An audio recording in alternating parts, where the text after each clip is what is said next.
Alright, today I'm going to be going over a two-handed sword build for Secrets of Grindea.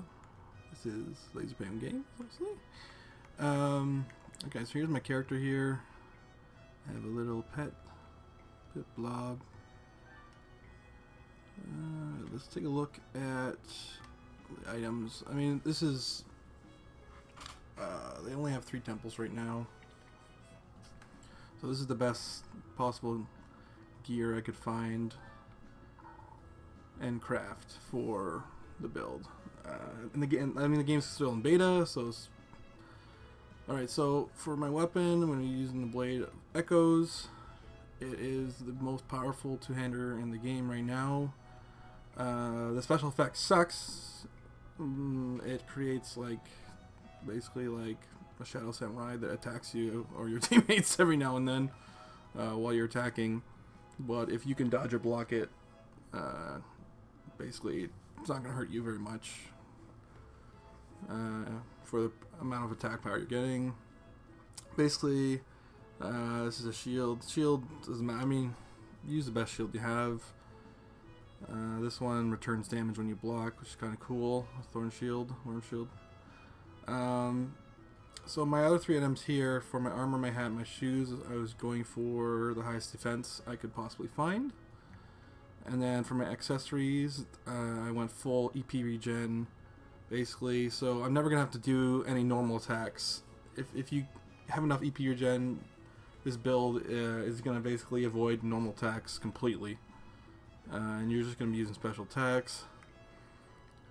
These are just cosmetic. So I wanted to also test the Angel's Thirst because it is like the final sword you do get in the game, and its power is increased by every card you have. But I have a lot of cards. I have almost all of them, and the attack power is not even close. So you can see here, it's like basically you're gonna lose. Like right now, I lose 71 attack power for equipping that sword, and it's just not worth it. Even though I'm taking the extra damage sometimes, it's better to have the attack power. But, alright, so go over here. So breastplate, just high defense. Same with here, max HP, high defense on the hat, and the shoes. I'm wearing Summer Greaves, just more max HP and defense. Let's go take a look at my skills now. So this is just basic attack. Then I have for two-hander skills here. This is Heroic Slam. This is basically going to be your boss killer, or your single target attack. And then Whirl Lash is going to be your basically when you're farming or just clearing up lots of mobs. It's alright on some bosses too, because when you leveled up to gold, you will get movement. You'll be able to move after you charge it up. It's basically gonna be preference, because even at level 27 right now, I'm only able to get 1 skill to gold tier. So you basically gotta decide one of them is gonna go silver. I mean, unless you want to really grind it out, or like later on in the game, when they release more content, you're going to want both up to gold, obviously, because they're both really good. I basically got 2 summons also, just for some extra damage. I got Frosty Friend and Cloud Strike, both silver. So I put in like 5 skill points. And then I have the protection spell to increase defense. The haste spell is not going to matter as much for us with this build, because we're not using normal attacks. We're just charging up, and I mean, you can still, someone on that you're playing with might also have a higher tier haste. And then these are just potion slots that are kind of empty right now, but normally I'd carry potions around with me, and then you just kind of buff whatever stat you need before a fight. I'm gonna go ahead and summon. So you're gonna charge up. There's the snow guy, level 2. And there's the cloud. Alright, so basically I'm gonna charge up my attack, and then you're able to. I know it says an EP, but basically it takes you like 1 second to recharge it. It's pretty quick. And the other attack just gonna look like that, just like kind of like a slam. But it's like you'll hit two. I mean, it's more hits if you get the gold tier, so it's obviously better single target. But for clearing mobs and grinding up for the cards to get all the bonus things, like I'm definitely like the Whirlash build. Going for the gold on that skill. I mean, you can always refund and change them if you want to go fight a boss. It does cost a lot, but it's not too bad to just farm. I'm gonna go show you a good place to farm earlier. I guess earlier mid game. I also have a snow effect on. Looks kind of cool. I need to go find Santa's workshop. And I'll show you the crazy room they have here. And here's not a bad spot to farm too, especially for some cards. But if you go in here, basically, it gets crazy. So you go to this first room. You'll be able to see how the build works too. So I'll use the single attack on these first few because it's not so bad, but they're gonna start multiplying, and they'll drop. The green ones will drop the bombs. So this is gonna be like a great spot to farm easy XP and money. Earlier mid game. I mean, later game, it's not gonna be enough, like really XP. But you'll see, like as I kill more boxes, they're gonna start coming out quicker, and there'll be more. And the entire screen is basically gonna fill up, and I'll be able to sustain the damage and my EP to just keep basically whirlwinding through. And then the cloud and the little snow buddy are going to do some extra damage. The cloud won't take damage; he'll just float, but the snow buddy will get knocked out. Like there he goes, he just got knocked out, and then he'll have like a recharge timer before he gets up again. But he can actually tank some mobs for you too, because I'll attack him instead if need be. Right, so there's as you can see, the shadow samurai guy is coming out and just attacking. I could try to do the block on him. So you can block him. I usually don't. I usually just move around a lot so he can't hit me. Because he's actually comes out fairly often. It's kind of more of a pain, like when he hits your teammates. But I'm gonna get enough, like. Depending where you're farming, like you should easily get enough health globes to sustain your health. I'm trying to get a lot of boxes going here. Not very many out. It's still a few. There's a nice shield you can get in here too. I'll probably get one.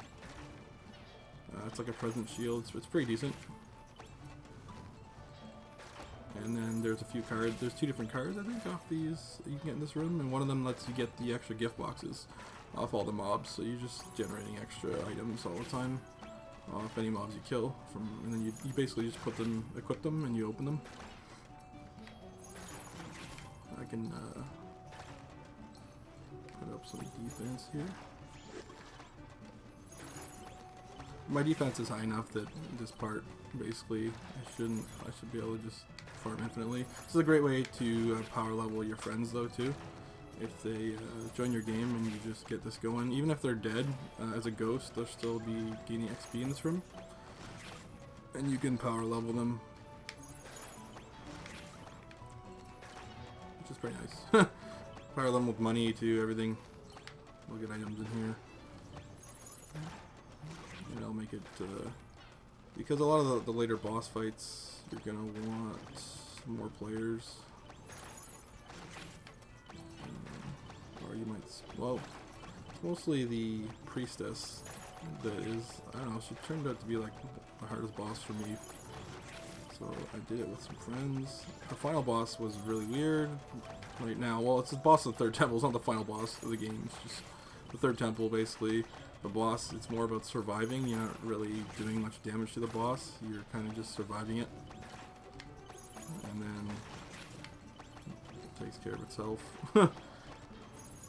Whereas the priestess, well, you have to do a lot of damage before she kills you.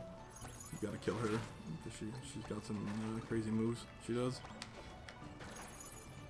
I mean, early game, it is possible to struggle with the bosses in the second temple too.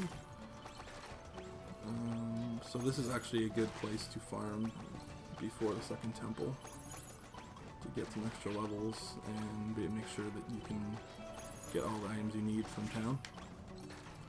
So the presents are definitely starting to multiply here.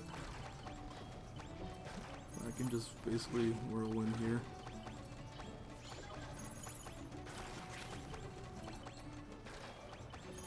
Charge all moving. Yeah, at this point, like, you can see, like, the solo move here, this one here, it's only gonna hit like a few guys in front of you. It hits really hard though. That's why I say it's a great single target or boss killer, depending on the boss. But when you're killing a ton of mobs, like the Whirlash is where it's at.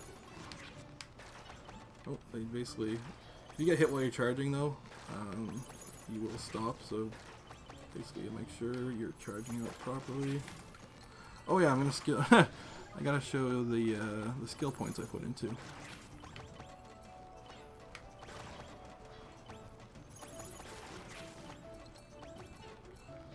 It's mostly just, basically most of the stuff is melee in general that I put in. But these presents basically are going to keep multiplying over like, until the entire screen is just full.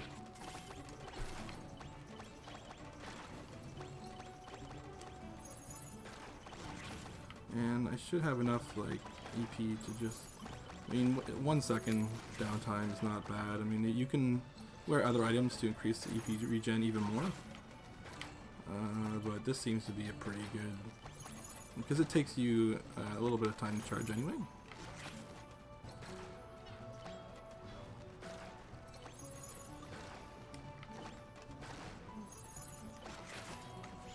The bombs get ridiculous and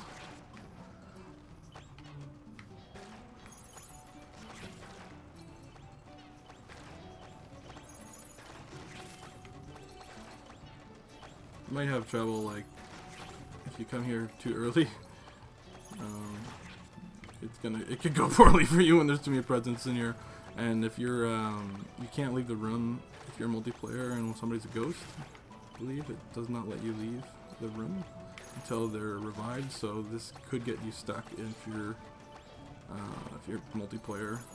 Basically, what you can do is just have, if you're power leveling someone here too and they're just dead, you can have them just leave the game and then you exit this room and then they can rejoin.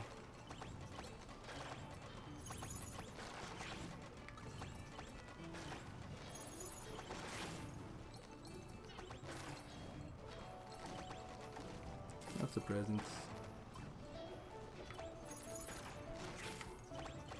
Spawns are really quick. But it'll just keep, like, they'll just keep multiplying over, like, until, like, the entire screen is literally just full and you're just, every time you swing you're killing like 20 guys.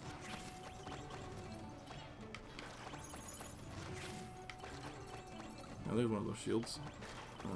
Okay, so I'm gonna leave here for a second.